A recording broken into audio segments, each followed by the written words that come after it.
Dnes vám ukážem, ako sa teleportovať na miesto smrti v Minecraft Java a Bedrock.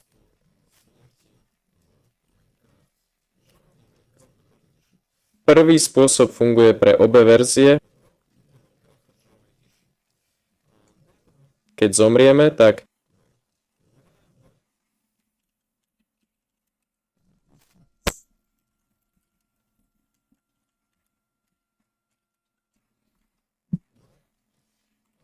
po oživení si môžeme vyrobiť kompas, ktorý nás zavedie späť. Takto vyzerá, ukazuje miesto smrti. Tu som zomrel. Vyrába sa z črepov ozveny a kompasu. To je prvý spôsob.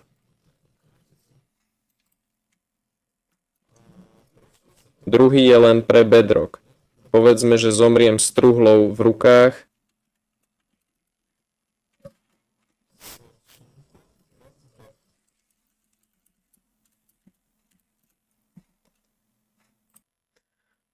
Treba si zapamätať aspoň jednu vec z inventára a použiť príkaz tp-name a názov predmetu.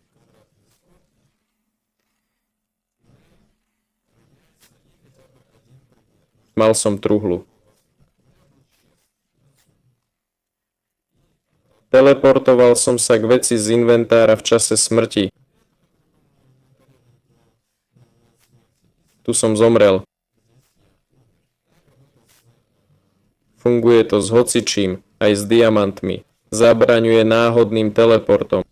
To je všetko. Bol s vami Vajlar. Majte sa.